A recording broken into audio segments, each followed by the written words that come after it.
નમસ્કાર મિત્રો, તમારું સ્વાગત છે મારી આ યુટ્યુબ ચેનલમાં। મિત્રો, તમારી જાણકારી માટે થઈને અને હેલ્થ ટિપ્સ માટે થઈને આ વિડીયો હું લઈને આવીશું।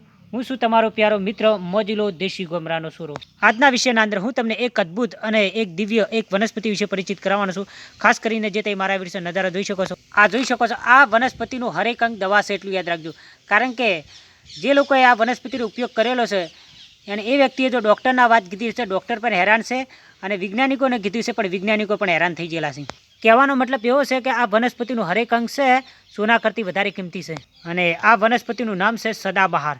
એટલું યાદ રાખજો, સદા સુહાગન પણ કહેવામાં આવે છે અને સદાબહાર પણ આ વનસ્પતિને કહેવામાં આવે છે અને બારમાસી વનસ્પતિ પણ કહેવામાં આવે છે। આવું નામ શા માટે પડ્યું ખબર છે? કારણ કે ઓના ફૂલો છે ને 12 માસ હોય છે એટલું યાદ રાખજો। મિત્રો, મારા સાથીઓ અને મારા ભાઈઓ અને મારી બહેનો, પ્લીઝ તમે જોઈ શકો છો આ ભગવાન શંકર ભગવાનનું મંદિર જોઈ શકો, નિહાળી શકો છો। એક લાઈક જરૂર કરજો આ ભગવાનને। એટલે મને નહીં હો ભાઈ, હું કોઈ ભગવાન નથી, આ ભગવાન શ્રી શંકર ભગવાન।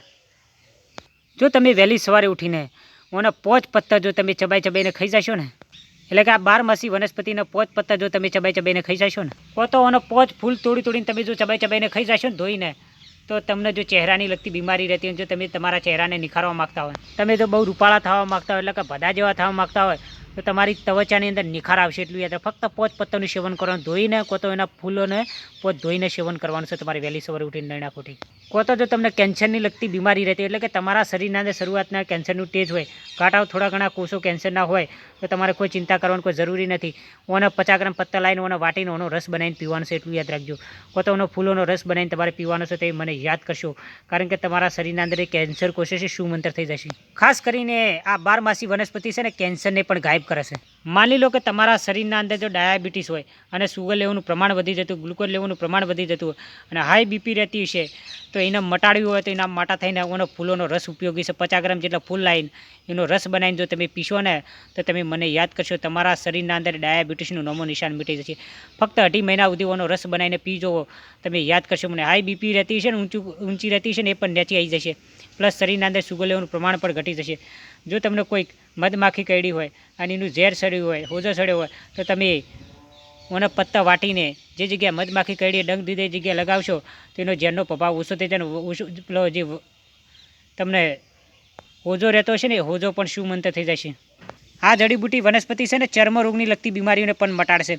તમને જે જગ્યાએ, એટલે કે જે ચામડી પર તમને ચર્મરોગની બીમારી રહેતી હોય, એલર્જી રહેતી હોય, એ જગ્યાએ તમે ઓના પત્તા વાટીને કો તો એનો ફૂલ વાટીને એ જગ્યાએ લગાવશો તો તમને ચર્મરોગની બીમારી પણ શુમંતર થઈ જશે। કો તો જો તમને મચ્છાની લગતી બીમારી રહેતી હોય, તમને મચ્છા હળહળ કરતા દુખતા હોય, ગમે તેવા મચ્છા હોય અને તમારા મચ્છાને મટાડવા હોય ને, તો એને ફૂલસીને એને વાટીને એનો રસ બનાવીને તમારે પીવાનો છે। કો તો એના પત્તાને વાટીને તમારે રસ બનાવીને પીવાનો છે। કો તો એનું મૂળ એકઠું કરીને તમારે છે એનું મૂળનું પણ સેવન કરવાનું છે એટલું યાદ તમે મને યાદ કરશો। ફક્ત અઠવાડિયું સુધી કરી જો, તમારા શરીરના અંદર મચ્છા છે ને ગાયબ થઈ જશે, એનો દુખાવો પણ મટી જશે। તમારા શરીરના અંદર જો શારીરિક નબળાઈ રહેતી હોય, એટલે કે શારીરિક કમજોરી રહેતી, થાક આળસપણું જેવું રહેતું, બેચેની જેવું રહેતું, એ પણ શુમંતર થઈ જશે। કારણ કે સ્ટેમિનાને મજબૂત કરે છે અને આપણા સફેદ પેટ્રોલને વધારે છે આ જડીબુટી સમાન વનસ્પતિ એટલું યાદ રાખજો। મિત્રો, દિલથી, પ્રેમથી, લવથી હું તમારા સાથે એક વાત કરવા માગું છું। પ્લીઝ મારા સાથીઓ, મારા મિત્રો અને મારી બહેનો, પ્લીઝ જો તમે લોકો મારી ચેનલના અંદર જો નવા હોય અને મારી ચેનલનું જે લાલ કલરનું બટન છે, જે તદ્દન ફ્રી છે, જે હકે મફત છે, એને દબાવજો, બેલ આઇકન પર ક્લિક કરજો, લાઇક અને કોમેન્ટ કરજો। હા મિત્રો, તમારા જેટલા સાથીઓ હોય, જેટલું સર્કલ હોય, જેટલું ગ્રુપ હોય, તમામ જગ્યાએ મારો વિડીયો શેર કરજો, કારણ કે જાણકારી ખૂબ ઉપયોગી છે। બીજા મિત્રોને આ જાણકારી મળી રહે તો આ વિડીયો ઉપયોગી સાબિત થઈ શકે। હા મિત્રો, તમારી હેલ્થથી લગતી કોઈ બીમારી ન લગતો જો વિડીયો બનાવો તો મને જરૂર કોમેન્ટના અંદર કરજો, હું ન લગતો જરૂર વિડીયો બનાવીશ। મિત્રો, તમે મારો આ વિડીયો જોયો ખૂબ ખૂબ આભાર। આવજો, bye bye, C you, Tata.